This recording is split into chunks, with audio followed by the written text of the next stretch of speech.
সারা দেশে শুরু হতে চলেছে জাতিভিত্তিক জনগণনা। দেশে কোন জাতির মানুষ কতজন আছে, কি অবস্থায় আছে, কোথায় আছে, প্রত্যেকটা তথ্য গুনে গুনে বের করা হবে। এই নিয়ে সোশ্যাল মিডিয়া উত্তাল, বিভিন্ন খবরের চ্যানেল, নিউজ মানে প্রিন্ট মিডিয়া সব জায়গায় লেখা হচ্ছে। এবং যেহেতু আমাদের পরীক্ষার পার্সপেক্টিভেও এই ব্যাপারটা খুবই গুরুত্বপূর্ণ, তাই আজকে আমরা এই জাতিভিত্তিক জনগণনা নিয়ে পুরো আলোচনা করব। তো আমি এই গোটা আলোচনাটাকে 5টা ভাগে ভেঙেছি। প্রথমে আমরা আলোচনা করব ভারতবর্ষে জাতিভিত্তিক জনগণনার ইতিহাস কি এতদিনের। দ্বিতীয়ত আমরা আলোচনা করব যে কেন এই মুহূর্তেই এই সময় সরকার জাতি জনগণনা অ্যাপ্রুভ করে দিল। তৃতীয়ত আমরা আলোচনা করব যে এই জাতি জনগণনার ফলে কি কি সম্ভাব্য সুবিধা হতে পারে। চতুর্থত আমরা আলোচনা করব কি কি সম্ভাব্য অসুবিধা হতে পারে। আর পঞ্চমত শেষে আমরা আলোচনা করব যে এই জাতি ব্যবস্থা এদেশে শুরুটা কেন হয়েছিল এবং এর ভবিষ্যৎটা কি, শেষটা কোথায় হবে। তো শুরু করার আগে সকলকে ওয়েলকাম টু স্কিল বাংলা। আমি আরও একবার সকলের কাছে বলে নেব যে আমি গোটা ভিডিওতে তুমি করে কথা বলি, কারণ সাধারণত আমি আমার ছাত্রছাত্রীদের জন্য ভিডিও বানিয়ে থাকি। যদি বয়সে বড় সিনিয়র কেউ থাকেন এবং আমার ভিডিও দেখেন, তার প্রতি প্রথমেই প্রণাম রইল এবং তাকে অবশ্যই আলাদা করে আপনি করে সম্বোধন ভিডিওতে করতে পারছি না বলে দুঃখিত, কিন্তু কখনো সামনাসামনি কথা হলে আপনি করেই সম্বোধন থাকবে। এবং আমি আরও একবার ডিসক্লেমার দিয়ে রাখি যে যেহেতু আমি একজন শিক্ষক এবং এটা পড়াশোনার চ্যানেল, স্কিল বাংলা চ্যানেলে আমার এই ভিডিওর আলোচনা সম্পূর্ণভাবে একাডেমিক পার্সপেক্টিভ থেকে হবে, একাডেমিক দৃষ্টিকোণ থেকে হবে। রাজনৈতিক বা জাতিভিত্তিক দৃষ্টিকোণ থেকে আলোচনা শুনতে চাইলে রাজনৈতিক নেতারা আছে, জাতির নেতারা আছে, মানে জাতিভিত্তিক নেতারা আছে। আমি সেরকম কেউ নই, আমি শিক্ষক। তো শুরু করা যাক। ভারতবর্ষে প্রথম আমরা কি বললাম, জাতিভিত্তিক জনগণনার ইতিহাসটা আমরা আগে বুঝে নেব যে এটা কি কখনো হয়েছিল এর আগে, কোন সময় থেকে শুরু হয়েছে, কি ব্যাপার। দেখো, ভারতবর্ষে এই জাতিভিত্তিক জনগণনা যে হবে এটা অ্যাপ্রুভাল হয়েছে সরকারিভাবে 24শে এপ্রিল 2025-এ প্রধানমন্ত্রী যে পলিটিক্যাল অ্যাফেয়ার্স কমিটির সঙ্গে মিটিং করেছিলেন সেই মিটিংয়ে। ওকে, এবার ভারতবর্ষে স্বাধীনতার পর থেকে এই জাতিভিত্তিক জনগণনা সত্যি বলতে এখনো পর্যন্ত আজ অবধি হয়নি। যদি আমরা স্বাধীনতার আগের ভারতবর্ষে দেখি, ব্রিটিশ সময় 1881 সাল থেকে ভারতবর্ষে ব্রিটিশরা জনগণনা শুরু করে এবং সেই সময় কিন্তু জাতিভিত্তিক জনগণনাই ব্রিটিশরা করিয়েছিল, যে কোন জায়গায় কোন জাতির মানুষ কত আছে, কারা এগিয়ে কারা পিছিয়ে, কাদের কাছে কতটা টাকা পয়সা আছে, পুরো জিনিসটা মাথায় রেখে 1931 সালে লাস্ট জাতিভিত্তিক জনগণনা হয় এবং তার রিপোর্টও পাবলিশ হয়। ওকে, 1941 সালে আমরা জানি 10 বছর পর পর জনগণনা হয়, আদমশুমারি বা সেন্সাস আমরা যেটাকে বলি। 1941 সালে ব্রিটিশরা জনগণনা করিয়েছিল, কিন্তু তার রিপোর্ট পাবলিশ হয়নি, কারণ সেই সময় দ্বিতীয় বিশ্বযুদ্ধে সারা পৃথিবী বিপর্যস্ত।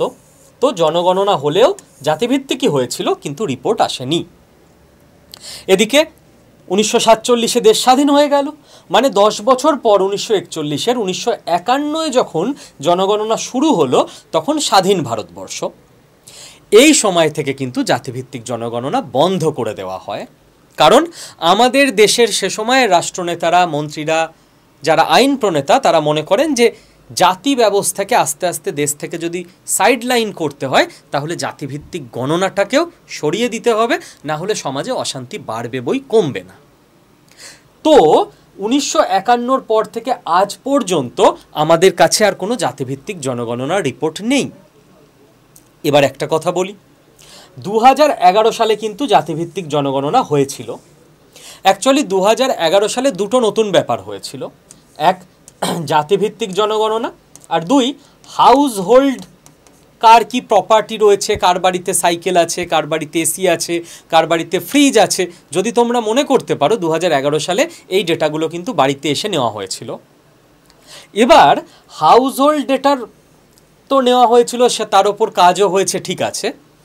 জাতিভিত্তিক যে ডেটা নেওয়া হয়েছিল সেই ডেটাটা সরকার লাস্ট অবধি প্রকাশ করেনি। নেওয়া আছে, সরকার জানে, সাধারণ মানুষ দেশে কেউ জানে না। কারণ সরকার দেখেছিল যে এই ডেটাটা যখন কালেকশন হয়েছে তার মধ্যে প্রচুর ভুল হয়েছে এবং এই ডেটাটাকে দিয়ে দেশের কোনো উপকারও হবে না, তাই এই ডেটা পাবলিশ হয়নি। অর্থাৎ জাতিভিত্তিক জনগণনা এই সময় 2011 সাল, মানে মনমোহন সিং, ডক্টর মনমোহন সিং তিনি ছিলেন আমাদের দেশের প্রধানমন্ত্রী এবং কংগ্রেসের নেতৃত্বে ইউপিএ সরকার ছিল, তারা শুরু করেছিল, প্রকাশ করতে পারেনি। ওকে, এবার তার মানে আমাদের হাতে এই মুহূর্তে যে জাতিভিত্তিক রিপোর্ট আমাদের দেশে আছে, ধরো এসসিদের জন্য আমাদের দেশে কিছু রিজার্ভেশন আছে, এসটিদের জন্য আছে, ওবিসিদের জন্য আছে, এই সমস্ত রিজার্ভেশন, সমস্ত ডেটা, রিজার্ভেশন ছাড়াও জাতিভিত্তিক যা যা আরও ব্যবস্থা দেশ করে থাকে, সেই সমস্ত কিছু কোন ডেটার ওপর বেস করে হয়ে থাকে? 1931 সালের যে রিপোর্ট তার ওপর ভিত্তি করে এখনো অবধি আমাদের দেশে সব কিছু রিজার্ভেশন ইত্যাদি চলছে। ওকে, এইবার তুমি দেখবে যে বিগত লোকসভা ইলেকশনের সময় এটা একটা বড় ইস্যু হয়েছিল যে দেশে জাতিভিত্তিক জনগণনা চাই, এবং এই চাপটা মূলত তৈরি করেছিলেন সারা দেশে সামনে থেকে রাহুল গান্ধী, যিনি কংগ্রেসের নেতা। রাহুল গান্ধী একটা বড় চাপ তৈরি করেছিল বিজেপির ওপর বা এনডিএ গভর্নমেন্টের ওপর যে দেশে জাতিভিত্তিক জনগণনা করতে হবে, ঠিক? কিন্তু বিজেপি সরকার বা এনডিএ সরকার, অর্থাৎ যারা 2014 থেকে ক্ষমতায় রয়েছে, তারা জাতিভিত্তিক জনগণনার বিরোধী ছিল, যে না, জাতিভিত্তিক জনগণনা করা যাবে না, তাহলে দেশের মধ্যে সাম্প্রদায়িক টেনশন বাড়বে। আলাদা আলাদা জাতি মানে আলাদা আলাদা সম্প্রদায়, আলাদা আলাদা কমিউনিটি, তো তাদের মধ্যে ভুল বোঝাবুঝি, ঘৃণা বাড়বে, এতে দেশের ভালো হবে না। কিন্তু এই সরকারই লাস্ট 3 বছর ধরে তো সরকার, 3 বার ধরে তো সরকার পাল্টায়নি, এনডিএ সরকারই আছে, যার প্রধানমন্ত্রী নরেন্দ্র মোদী। তিনি তার পলিসি শিফট করলেন, যে সরকার এতদিন বলছিল আমরা করব না, সেই সরকার অর্থাৎ কেন্দ্র সরকারই 24 এপ্রিল 2025 গিয়ে আমরা দেখলাম তারা ঘোষণা করলেন যে দেশে এরপর যে জনগণনা হবে সেখানে জাতিভিত্তিক জনগণনা হবে। কবে হবে ডেট বলেনি, বলেছি এরপর যেটা হবে সেটাই জাতিভিত্তিক জনগণনা হবে, এটা অ্যাপ্রুভড। এবার আমরা সেকেন্ড ফেজে যাব, তাহলে ইতিহাস বোঝা গেছে। সেকেন্ড ফেজে আমরা যাব, কেন এই সময়ে সরকার অ্যাপ্রুভ করলো? তার মূলত যেটা কারণ সেটা হচ্ছে যে বিরোধী চাপটা ছিল রাহুল গান্ধী তথা ইন্ডি অ্যালায়েন্সের বিভিন্ন রাজনৈতিক দল এবং তাদের নেতারা, যেটা বলে আসতো যে বিজেপি সরকার বা এনডিএ গভর্নমেন্ট যারা কেন্দ্র সরকারে রয়েছে তারা জাতি জনগণনা করাচ্ছে না। তো সেই চাপটা, সেই অভিযোগটা এবার আর বিজেপি সরকারের ওপর আসবে না। সেই জন্য সরকার এই সিদ্ধান্ত নিল যে ঠিক আছে, গণতন্ত্রে সবার কথা শোনা হয়, বিরোধীদের দাবি ছিল জাতি জনগণনা করা দরকার, আমরা অ্যাপ্রুভ করে দিয়েছি। তো বিরোধী চাপ মুক্ত হয়ে গেল সরকার, এটা একটা কারণ। রাহুল গান্ধীর টুইটার অ্যাকাউন্ট আমি ফলো করছিলাম, তিনি টুইটও করেছেন যে এটা বড় জয় আমাদের যে ভিশন ছিল সরকার সেটাকে অ্যাকসেপ্ট করেছে এবং যেটা আমরা চেয়েছিলাম জাতি জনগণনা হোক সেটা হচ্ছে। এবার এছাড়াও 3টে আরও কথা আমি বলবো যেগুলো পলিটিক্যাল কথা, কিন্তু আমরা অ্যাকাডেমিক পয়েন্ট অফ ভিউ থেকেই বলবো। অ্যাকাডেমিক্স তো এটা কখনো হতে পারে না যে কোনো পলিটিক্যাল আলোচনায় আসা যাবে না, পলিটি আমাদের একটা সাবজেক্ট থাকে পড়াশোনায়, তো সেটুকু তো আসতেই হবে। বিহার ফ্যাক্টর কি? দেখো 2025-এর এবছরের নভেম্বর মাস নাগাদ, যদি আমি খুব ভুল না করি অক্টোবর নভেম্বর নাগাদ বিহারে ভোট আছে। এদেশে ভোট বড় বালাই, ভোটে তো জিততেই হবে, সমস্ত দলের একটাই লক্ষ্য থাকে, স্বাভাবিক, তারা তো ভোটে জেতার জন্যই লড়াই করে। বিহারে জাতপাত ব্যবস্থাটা ভারতবর্ষের অন্যান্য বিভিন্ন রাজ্যের তুলনায় এখনও প্রচণ্ড রকম বেশি। অবশ্যই লাস্ট 15-20 বছরে অনেক বেটার হয়েছে, অনেক। মানে আমাদের ছোটবেলায় যেটা ছিল আজকে সেটা নেই। বিহার এখন অনেক নতুন বিহার, কিন্তু এই নতুন বিহারও যেমন যদি আমরা আমাদের রাজ্যের তুলনায় বলি, পশ্চিমবঙ্গের তুলনায় এখনও সামাজিকভাবে জাতপাতের ভেদাভেদের দিক থেকে অনেকটা পিছিয়ে। মানে আরও 25 বছর পর পশ্চিমবঙ্গ যে জায়গায়, বিহার হয়তো জাতপাতের দিক থেকে সেই জায়গায় উঠে আসতে পারবে। এইবার যখনই ভোট আছে, তাহলে যদি বিহারে জাতের ব্যাপারটা খুব চলে, ওখানকার মানুষদের আলোচনায় আসে, সেখানে যদি বলে দেওয়া যায় যে জাতিভিত্তিক জনগণনা হচ্ছে, তাহলে বিহারের অধিকাংশ মানুষ হ্যাপি। শুধু তাই নয়, যখনই জাতিভিত্তিক জনগণনা, আচ্ছা এটা আমি পরে আসছি, আর একটা ব্যাপার আছে। সেকেন্ড কথা হলো, বিহারে 2023 সালে রাজ্য সরকারের তরফ থেকে বিহারের জাতিভিত্তিক জনগণনা পাবলিশ করা হয়েছে। তো তাতে অ্যাজ কোনো প্রবলেম হয়নি, লিগাল বা অন্য কিছু। তাহলে বিহারের একটা ডিমান্ড থাকবে যে আমাদের রাজ্যে তো রাজ্য সরকার করেছে, কোনো সমস্যা হয়নি, তাহলে সারা দেশে এটা কেন হবে না? তো আবারও বিহারের ফর্মুলাকে স্বীকৃতি দেওয়া হলো। এবং 3 নাম্বার কথা, এনডিএ যে সরকারটা এই মুহূর্তে কেন্দ্র সরকারে রয়েছে ভারতবর্ষের, এনডিএতে প্রথমবার এবং দ্বিতীয়বার বিজেপির, যেটা এনডিএর মধ্যে সবথেকে বড় দল, তাদের একক সংখ্যাগরিষ্ঠতা ছিল। মানে 272 জন এমপি হলে তারা এদেশে সরকার তৈরি করতে পারে। বিজেপির 272-এর ওপরে ছিল। প্রথমবার মনে হয় 273 ছিল, তারপরের বার 303 ছিল। তো বিজেপির কাউকে আর দরকার ছিল না যে আমাদের সঙ্গে রাখতেই হবে, থাকলে ভালো, না থাকলে ওকে, আমরা একাই সরকার তৈরি করে নিতে পারবো। কিন্তু 2024-এর যে লোকসভা ইলেকশন হয়েছে, তাতে করে বিজেপি সরকার তো গড়েছে, কিন্তু একার ক্ষমতায় নয়। বিজেপি একা 272 পার করতে পারেনি। ঠিক, বিজেপির সঙ্গে বিভিন্ন আরও দলকে জোট বাঁধতে হয়েছে। তার মধ্যে একটা গুরুত্বপূর্ণ দল হলো বিহারের নীতিশ কুমারের দল।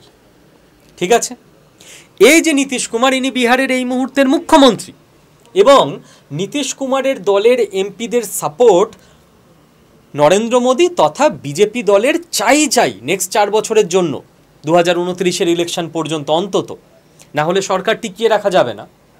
এবং বিহারের নীতিশ কুমারের দলের এমপিদের সাপোর্ট যেখানে বিজেপি সরকারের চাই, সেখানে জাতিভিত্তিক জনগণনা তো মানতে বাধ্য ক্যাবিনেট কমিটি সরকার, কারণ বিহার ফ্যাক্টর।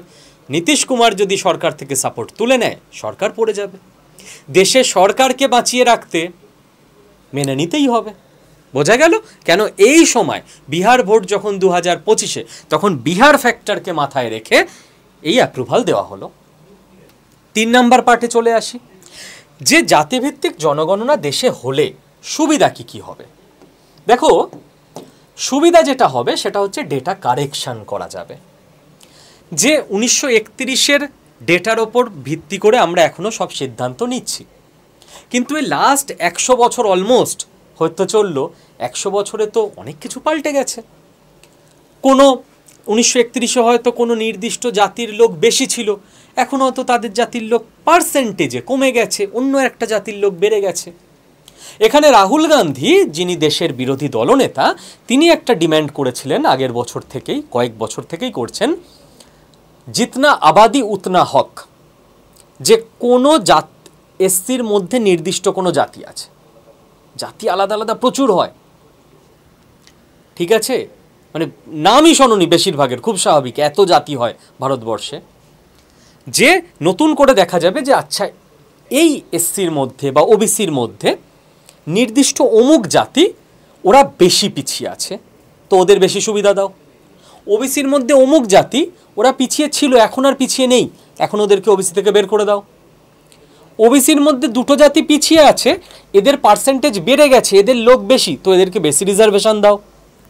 এই ধরনের জিনিসগুলো ডেটা কারেকশন করা যাবে, যার ফলে সমাজের যে সামাজিক ওয়েলফেয়ার সেটা অনেক বেটারভাবে হবে, যেটাকেই আমি ঘুরিয়ে আরেকভাবে লিখেছি, পিন পয়েন্টেড হেল্প করা সম্ভব। যে এখন আমাদের কাছে এক্স্যাক্ট ডেটা চলে এলো, এই মুহূর্তে ভারতবর্ষে কাদের কত জনসংখ্যা, কারা পিছিয়ে কারা এগিয়ে, কারা কতটা পিছিয়ে কতটা এগিয়ে।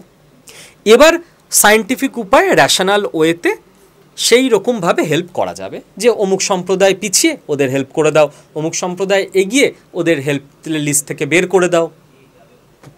ওকে, এই সুবিধাটা হবে যে 100 বছরের পুরনো ডেটার ওপর সিদ্ধান্ত আমাদের আর নিতে হবে না।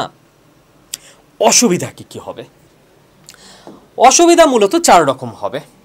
1, সোশ্যাল আনরেস্ট চলে আসতে পারে। যখনই নিউজ চ্যানেল, এই রিপোর্ট পাবলিশ হবে একদিন, নিউজ চ্যানেল থেকে শুরু করে প্রিন্ট মিডিয়া, সোশ্যাল মিডিয়া, সব জায়গায় আলোচনা হবে, এবং এই আলোচনাগুলো না খুব একটা পজিটিভ আলোচনা হয় না, নেগেটিভ আলোচনা হয়। এক জাতির লোক অন্য জাতির লোককে সোশ্যাল মিডিয়াতে খারাপ কথা বলবে, তাদের দেখে খারাপ লাগবে, তারা আবার যারা খারাপ বলেছে তাদের আরও বেশি খারাপ বলবে। তার ফলে ভারতবর্ষে একটা ইন্টারনাল আনরেস্ট তৈরি হবে, ভারতবর্ষ ইউনাইটেড হবার বদলে ডিভাইড হয়ে যাবে। এটা একটা সম্ভাব্য বিপদ কিন্তু রয়েছে। 2, রিজার্ভেশন ডিম্যান্ড আসবে এবং বিভিন্ন জায়গায় আন্দোলন পর্যন্ত হতে পারে। আমরা দেখেছি গুজরাটে আন্দোলন।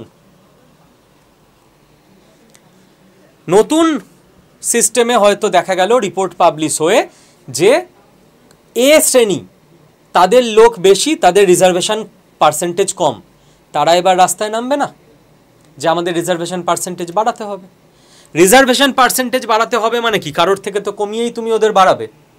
ধরো বি শ্রেণী তাদের বেশি ছিল, তাদের লোক কম বলে এ শ্রেণী তো বলছে আমাদের লোক বেশি, আমাদের বাড়াতে হবে, লজিক্যাল। কিন্তু যার থেকে কমিয়ে দেওয়া হয় সে কিন্তু তখন ওটা মানতে চায় না, যারই হোক। বি শ্রেণী তখন বলবে না না, আমার থেকে কমানো যাবে না। ডিম্যান্ড হবে, আন্দোলন হবে, সোশ্যাল আনরেস্ট তৈরি হবে। 3 নাম্বার যেটা হতে পারে সেটা হচ্ছে আমাদের দেশে দুর্ভাগ্যের ব্যাপার, পলিটিক্যাল ইস্যুতে পরিণত হয়ে যেতে পারে এটা। তুমি পেয়ে গেছো, তোমার কাছে টোটাল ডেটা চলে এসছে, কারা পিছিয়ে, কারা বেশি, কারা কম, অমুক বিধানসভায় কোন ওবিসির মধ্যে কোন জাতি, কোন সাবকাস্টের লোক বেশি, অমুক বিধানসভায় আমি ওই সাবকাস্টের একজন নেতাকে এমএলএ পদে দাঁড় করিয়ে দেব, তাহলে লোক হই হই করে তাকে ভোট দিয়ে দেবে। এই ধরনের ন্যারো পলিটিক্স বিভিন্ন দলের তরফ থেকে বেড়ে যেতে পারে। কারণ আমাদের দেশে আমাদেরই দুর্ভাগ্য এখনো পর্যন্ত যে আমরা এটুকু শিক্ষিত হইনি যে আমি সেই লোকটাকে ভোট দেব যে আমার এখানে অনেকগুলো হসপিটাল করে দিতে পারবে, যাতে আমার বাড়ির কেউ অসুস্থ হলে আমাকে লাখ লাখ টাকা নিয়ে প্রাইভেট নার্সিংহোমে না ছুটতে হয়, যে আমার এখানে সুন্দর হাই কোয়ালিটি স্কুল করে দেবে, যাতে আমার বাচ্চাকে মাসে 4-5 হাজার টাকা ফিস দিয়ে প্রাইভেট স্কুলে আমায় পড়াতে না হয়, যে আমার এখানে বিভিন্ন বড় বড় কোম্পানিকে নিয়ে চলে আসবে, যাতে করে আমার এখানে অফিস তৈরি হবে, আমার ছেলেটা বা মেয়েটা বড় হয়ে যাতে চাকরি পেতে পারে। এই 3টেই তো মেন ব্যাপার। যে আমার এখানে লাইট লাগিয়ে দেবে, রাস্তা করে দেবে, যাতে আমাদের মেয়েরা রাতে নিরাপদে বাড়িতে ফিরতে পারে, পড়তে যেতে পারে, রাস্তাঘাটে বেরোতে পারে, যাতে রাস্তা দিয়ে গাড়ি নিয়ে গেলে আমি গর্তে না পড়ি, আমার কোমরটা না ভাঙে। এইগুলোই তো মন্ত্রী, এমএলএ, এমপি এদের কাজ। কিন্তু আমাদের দেশের প্রচুর মানুষ এখনও কিভাবে ভোট দেয়? হেই, আমার সাবকাস্টের লোককে দাঁড় করিয়েছে ভাই, মানে তাতে তোমার কি উপকার হয়েছে, তাই না? তো এই মাইন্ডসেট আমাদের বদলাতে হবে। এটাই না, আমি লাস্ট অবধি পলিটিক্যাল পার্সনদের দোষী করি না। আমাদের যদি মনে করো আমাদের সবার মেন্টাল সেট আপ পাল্টে গেছে, বিজেপি, সিপিএম, তৃণমূল, কংগ্রেস, বিভিন্ন আরও 10টা দল এসে আমাদের বলছে, এই তোমার কাস্টের লোককে দাঁড় করিয়েছি, ভোট দেবে তো? দিয়ে আমরা বললাম না, যে ভালো কাজ করবে তাকে ভোট দেব। পাশের আরেকজনকে গিয়ে বলছে, হ্যাঁ এই শুভদীপ বাজি লোক বাদ দাও, এই তোমার কাস্টের লোককে দাঁড় করাচ্ছি, তুমি ভোট দেবে তো? সেও বলছে না, ও শুভদীপ স্যারের কাস্টের লোককে দাঁড় করিয়েও লাভ নেই, আমার কাস্টের লোককে দাঁড় করিয়েও লাভ নেই, যে সৎভাবে ভালো কাজ করবে, টাকা মারবে না, তাকে ভোট দেব। পাল্টাতে বাধ্য পলিটিক্যাল দলগুলো। 2 মাস পর তারা বলবে, ভাই কাস্ট রাজনীতি বন্ধ করো, প্রত্যেকে কাজ করতে শুরু করো। অর্থাৎ ওদের ভোট চাই, ভোটারদের মন যেমন হবে, ভোটারদের পালস ওরা ভালো বোঝে, সমস্ত রাজনৈতিক দল ওরা সেরকম কাজই করবে। আমরা কি করে এক্সপেক্ট করব যে আমরা জাতি নিয়ে লাফাই আর রাজনীতির লোকেরা তারা বলবে কোনো জাতি হবে না, খালি ভালো কাজ হবে? ওদের তো ভোটে জেতা নিয়ে কথা। তো ওদেরকে আমাদের মতো করে চালাতে গেলে আগে আমাদের এইসব ন্যারো পলিটিক্সের ওপরে উঠে যেতে হবে। তখন বাপ বাপ বলে যারা আমাদের কাছে ভোট চাইতে আসে তারাও ন্যারো পলিটিক্সের ওপরে উঠে যাবে। সমস্ত রাজনৈতিক দলের জন্য সোজা কথা। কি এগ্রি তো আমার সঙ্গে? 4 নম্বর যে প্রবলেমটা হবে সেটা হচ্ছে টেকনিক্যাল প্রবলেম। টেকনিক্যাল প্রবলেম কি হবে? ভারতবর্ষে মোট সাবকাস্ট কত আছে জানো? আমার দেখে হাসি পেয়েছিল, 46 লাখ। তারপর আমি বিস্মিত হয়েছিলাম। 46 লাখ তো ইউরোপের ছোট ছোট একটা দেশের জনসংখ্যা। এতগুলো জাতি আছে আমার দেশের। মানে তুমি এখান থেকে 10 ঘন্টা ড্রাইভ করে চলে যাও পাশের রাজ্যে, এমন এমন জাতির নাম শুনবে যেগুলো তুমি এখানে সারা জীবনে শোনোনি। এটাই ভারতবর্ষের বৈচিত্র্য, এত বড় দেশে এটা হবেই। তো কি করে এন্ট্রি করবে? অবশ্যই উপায় আছে। মারাত্মক অ্যাডমিনিস্ট্রেশনকে এর মধ্যে কাজ করতে হবে, প্রচুর ম্যান পাওয়ার চাই এই গোটা ব্যাপারটা ম্যানেজ করার জন্য। কারোর বাড়িতে গেছে, বললো তোমার জাতি কি, দিয়ে কি যারা জাতি বলেছে, দিয়ে ও তো ট্যাবের মধ্যে ক্যালকুলেট করবে ডিজিটাল ইন্ডিয়া। আচ্ছা ওবিসি, ওবিসির মধ্যে অমুক, অমুকের মধ্যে এই জাতি তো আসছে না লিস্টে। এবার ওকে সঙ্গে সঙ্গে আবার হাই অফিসে হায়ার অথরিটির কাছে মেল করতে হবে যে অমুক জাতির একটা কলম অ্যাড করুন। ও তো অ্যাড করতে পারবে না, ও তো খালি ক্লিক করে সিলেক্ট করতে পারবে যিনি গেছেন। তো এই ধরনের প্রচুর টেকনিক্যাল গন্ডগোল হবে। সরকার চাইলে, দেশ চাইলে সেগুলোকে ঠিক করে যদিও করাও যাবে। আমি সুবিধা অসুবিধা দুটোই বললাম। লাস্ট আমি যে ব্যাপারটা নিয়ে বলবো যে জাতি ব্যবস্থার ইতিহাস এবং এর সমাধান কি, আর দেশের জন্য কোনটা ভালো কোনটা খারাপ। দেখো, জাতি ব্যবস্থাকে আমরা অনেকে এই সময় দাঁড়িয়ে ভাবি খুব খারাপ ব্যাপার, কিন্তু এটা যখন শুরু হয়েছিল তখন এটা খারাপ ব্যাপার ছিল না। জাতি ব্যবস্থা মানে কি ছিল? প্রাচীন ভারতে গুরুকুল তো ছিল, সেখানে তো থিওরি পড়াশোনা হতো। এছাড়া যেগুলো প্র্যাকটিক্যাল পড়াশোনা, প্র্যাকটিক্যাল ট্রেনিং, এই যে স্কিল বাংলায় আমরা ছেলেমেয়েদের, বাঙালি ছেলেমেয়েদের স্কিল বেটার করি যাতে করে তারা বিভিন্ন জায়গায় চাকরি পেতে পারে, তাই তো? এটাই স্কিল বাংলায় আমার কাজ। তো ভারতবর্ষের পুরনো প্রাচীন ভারতবর্ষে এই স্কিলের জন্য আলাদা কোনো স্কিল বাংলা চ্যানেলও ছিল না, কোনো স্কুল কলেজও ছিল না। পারিবারিকভাবে শিক্ষা পেত। বাবা কামার, তাহলে ছেলে 8-10 বছর হলেই কামারের কাজ শেখানো শুরু হতো। জাতি তৈরি হয়ে গেল কামার। ওর বাবার থেকেই ট্রেনিং পেয়েছে, ওর ছেলেকে শেখাবে, ওর ছেলেকে শেখাবে, এইভাবে চলবে কামার বংশ। বাবা নাপিত, তো ছেলে 10-12 বছর হলেই নাপিতের কাজ, খুঁড় চালানো শেখাবে। তো আমাদের যে ট্রেনিংটা, সেটার যেহেতু কোনো স্কুল নেই, স্কুল থাকলে কি হয়, ওখানে যে কোনো ফ্যামিলির ছেলে এসে পড়তে পারে। এই যে আমাদের স্কিল বাংলা চ্যানেল, আমরা যখন তোমাদের ডিজিটাল মার্কেটিং শেখাই, তো এরকম নয় যে তোমার বাবা ডিজিটাল মার্কেটিং জানে বলে তবে তুমি শিখতে পারবে। এই চ্যানেলে যে কোনো পরিবারের ছেলে মেয়ে চলে আসতে পারে, ডিজিটাল মার্কেটিং শিখতে পারে, তাই তো? কিন্তু আগের দিনে ওই ব্যবস্থাটা ছিল না। তো যার ফলে ট্রেনিং ছিল, প্র্যাকটিক্যাল স্কিলগুলো ছিল ফ্যামিলি ওয়াইজ। তোমার ফ্যামিলির যে স্কিল, ওইটাই বংশ পরম্পরায় চলবে। এবার হতেই পারে যে একটা নাপিতের পরিবার, পাশের পরিবার হচ্ছে কুমোর, তারা মাটির জিনিস বানায়। পাশের বাড়ির ছেলেটা গিয়ে বলছে, কাকু আমার বাবা তো নাপিতের কাজ জানে, আমার কুমোরের কাজটাই ইচ্ছা, তুমি আমায় শেখাবে? তো নাপিতের ফ্যামিলি থেকে কুমোরের কাজ শিখে নিতেই পারে পাশের বাড়ি থেকে, এটুকু তো ছিলই। কিন্তু যত দিন গেল, বিভিন্ন স্বার্থান্বেষী মানুষজন তাদের সুবিধার জন্য এই যে প্রফেশন ওয়াইজ যে জাতিটা ছিল, আমি কোন জাতি? প্রাচীন ভারতের নিয়ম অনুযায়ী আমি ব্রাহ্মণ জাতি, কারণ আমি পড়াই। বাট সত্যি করে কিন্তু আমার ব্রাহ্মণ ফ্যামিলিতে জন্ম নয়, আমার সারনেম বিশ্বাস, আমি ব্রাহ্মণ নই। বাট প্রাচীন ভারতে ছিল কে কি কাজ করে সেই অনুযায়ী জাতি। পড়ানো যে করে সে ব্রাহ্মণ, পুলিশে যে চাকরি করে, ডিফেন্সে যে চাকরি করে সে ক্ষত্রিয়, এইভাবে। বাট কিছু স্বার্থান্বেষী মানুষজন এটাকে করে দিল যে তুমি নাপিত, তুমি চাইলেও কুমোরের কাজ শিখতে পারবে না। দ্যাট ইজ ভুল, মারাত্মক রকম ভুল। এবং যে প্রফেশন ওয়াইজ জাতি ব্যবস্থা ছিল, সেটাকে করে দেওয়া হলো জন্ম ওয়াইজ, যে তুমি ব্রাহ্মণ ফ্যামিলিতে জন্মেছ, তোমাকে টিচারই হতে হবে, তোমাকে ব্রাহ্মণই হতে হবে। কেন ভাই? তুমি ক্ষত্রিয় ফ্যামিলিতে জন্মেছ, তোমাকে ক্ষত্রিয়ই হতে হবে, তোমাকে যুদ্ধই করতে হবে। তো এই ব্যবস্থাগুলো রিজিড করে দেওয়া হলো, যেটা এই সভ্যতার, এই দেশের ক্ষতি করতে শুরু করলো। এর সমাধান কি? তো ওভারঅল ছোট করে বোঝা গেল জাতি ব্যবস্থা কী জিনিস ছিল আর কী জিনিস পরে হয়ে গেল। প্রথমে ছিল ভালো নর্মাল জিনিস, পরের দিকে হয়ে গেল জন্ম অনুযায়ী, পরিবার অনুযায়ী। এর সমাধান একটাই, সেটা হচ্ছে উইথ টাইম আস্তে আস্তে জাতি ব্যবস্থা মানুষের মন থেকে মুছে যাওয়া উচিত। তোমরা নিজেরা কমেন্টে লিখো তোমাদের অভিজ্ঞতা।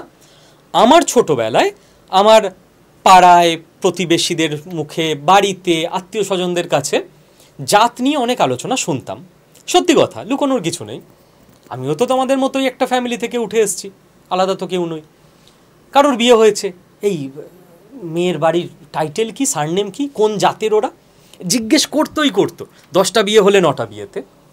আজকে আমি আমার বাড়িতে, আমার প্রতিবেশী, আমার আত্মীয় স্বজনদের মধ্যে এটা 10টার মধ্যে একটা শুনতে পাই। বাকি 9জন বা 9টা বিয়ের ক্ষেত্রে কেউ জিজ্ঞেস করে না।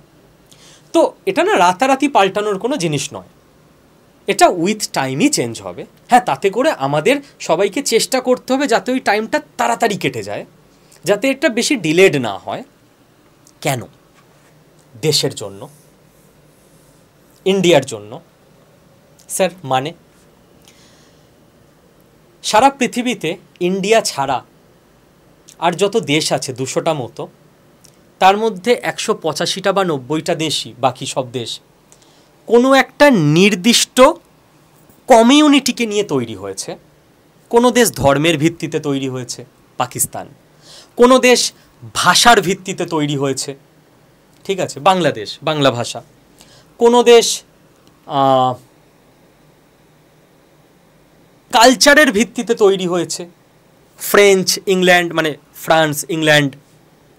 তো কিছু না কিছু কমন আছে, হয় তাদের ভাষা কমন, নইলে তাদের খাওয়া কমন, নইলে তাদের ড্রেস কমন, নইলে তাদের রিলিজিয়ান কমন, নইলে তাদের কালচার কমন, কিছু একটা কমন আছে পৃথিবীর সব দেশে। ইন্ডিয়া এক এবং একমাত্র দেশ যেখানে 150 কোটি মানুষ আছে, কোনো কমন রিলিজিয়ান নেই। শয়ে রিলিজিয়ান তুমি যদি খুঁজে নাও, অনেক ছোট ছোট রিলিজিয়ান আছে। 46 লাখ জাতি, কে ধোসা খায় তো কে ধোকলা খায় তো কে মাছ ভাত খায়, ভাষা কে বাংলা বলে তো কে কন্নড় বলে, কে হিন্দি বলে, ড্রেস আলাদা, কালচার আলাদা, সব কিছু আলাদা। এই দেশটা হবারই কথা নয়। সারা পৃথিবীতে অন্য কোথাও হলে এরকম কোনো দেশ হতেই পারতো না, কারণ সবার যদি সব কিছু আলাদা হয় ওরা একসঙ্গে থাকবে কি করে? ভারতবর্ষে হয়েছে, প্রাউড অফ মাই কান্ট্রি। কি করে হয়েছে জানো? কারণ ভারতীয়দের কাছে, বেশিরভাগ ভারতীয়র কাছে তো অন্তত বটেই, 2-4 জন এদিক ওদিক গণ্ডগোলের লোক তো থাকবেই। সবাই একটা জিনিস জানে এদেশে, সবাই বলতে আবারও বলছি বেশিরভাগ মানুষ, এবং মানে আমার একটা ধর্ম আছে, ওটা আমি বাড়িতে প্র্যাকটিস করব। আমার কিছু একটা জাতি আছে, কিছু আমার খাবার স্টাইল আছে, কালচার আছে, ফেস্টিভ্যাল আছে, এথনিসিটি আছে, ড্রেস পরা স্টাইল আছে। বাট সবার আগে আমার আইডেন্টিটি হচ্ছে আমি ইন্ডিয়ান, আমি ভারতীয়। এই ন্যাশনালিটি ফিলিংস, ইন্ডিয়ান ভারতীয়, তবেই তো আমরা জুড়ে আছি। না হলে তো প্রত্যেকে মনে করতো আমরা প্রত্যেকের থেকে আলাদা, প্রত্যেকে আলাদা আলাদা দেশ ডিমান্ড করে নিত। করে 2-4% মানুষ করে ভারত থেকে আলাদা হয়ে যাব, বাট বাকি সবাই একসঙ্গে থাকতে চায় বলেই তো চেয়েছে, বলেই তো একসঙ্গে আছে দেশটা, তাই না? তো আমার মনে হয় যে ইন্ডিয়াকে শক্তিশালী করতে, ইন্ডিয়াকে গ্রোথ আরও পৌঁছে দিতে, ইন্ডিয়ার বেটারমেন্টের জন্য আস্তে আস্তে আমাদের বাকি সমস্ত পরিচিতিগুলোকে সরিয়ে দিয়ে, অবশ্যই আমি বাঙালি থাকব, অবশ্যই আমার একটা রিলিজিয়ান আছে, আমার একটা ড্রেস পোশাক আছে, খাওয়া দাওয়া আছে, বাট সবার আগে ইন্ডিয়ান, এই ফিলিংসটা বোধহয় জরুরি। বোধহয় কেন, অবশ্যই জরুরি। এবং জাতি পরিচয়টা আমার মনে হয় না এই দেশের মানুষের কাছে আর জরুরি হওয়া উচিত, কারণ এটা এসছিল ফ্যামিলি ওয়াইজ প্রফেশন ধরে। সেইটা তো এখন উঠে গেছে, এখন তো আমরা স্কুলে পড়ি, কলেজে পড়ি, স্কিল বাংলা চ্যানেলে পড়ি, তো এখন এটার আর কী দরকার? তোমরাই বলো, তাই না? তো বাকি আমি আমার মতামত রাখলাম, তোমাদের প্রত্যেকের মতামত তোমরা কমেন্ট বক্সে জানিও। আর হ্যাঁ, লাস্ট 1 মিনিটে বলে দিই যে স্কিল বাংলা চ্যানেলের উদ্দেশ্য কি, বাঙালি ছেলে মেয়েকে স্কিলড করে বিভিন্ন ফ্রিল্যান্সিং কাজ, প্রাইভেট জবে প্লেস করা এবং পার্ট টাইম ইনকাম যাদের দরকার তাদের পার্ট টাইম ইনকাম জেনারেট করে দেওয়ার ব্যবস্থা করা। তো তার জন্য আমরা ওপেন করে নিয়েছি আমাদের হোয়াটসঅ্যাপ গ্রুপ 6291796360 এই নাম্বারে হোয়াটসঅ্যাপে জাস্ট একটা হাই লিখে পাঠিয়ে দাও। ফোন করবে না, মেসেজ করবে না, হোয়াটসঅ্যাপে জাস্ট হাই লিখবে। তোমার কাছে গ্রুপের লিঙ্ক চলে যাবে, লিঙ্কটায় ক্লিক করবে, তুমি গ্রুপে জয়েন হয়ে যাবে। কি কি স্কিল এখন তুমি শিখতে পারো, কোথায় কোন চাকরির অ্যাপ্লিকেশান চলছে, কিভাবে ফ্রিল্যান্সিং কাজ পাবে, কিভাবে পার্ট টাইম কাজ তুমি পেতে পারো, ওয়ার্ক ফ্রম হোম কাজ পেতে পারো, বাড়িতে বসে ইনকাম করতে পারো, সমস্ত গাইডেন্স তোমরা এই গ্রুপেই পেয়ে যাবে। ওকে, আর যদি এই আলোচনাটা তোমার তথ্য সমৃদ্ধ মনে হয় তাহলে এই ভিডিওটাকে সকলের সঙ্গে শেয়ার করে নিও, কারণ দেশকে ইউনাইটেড করতে হবে, দেশকে বাঁচাতে হবে। Thank you.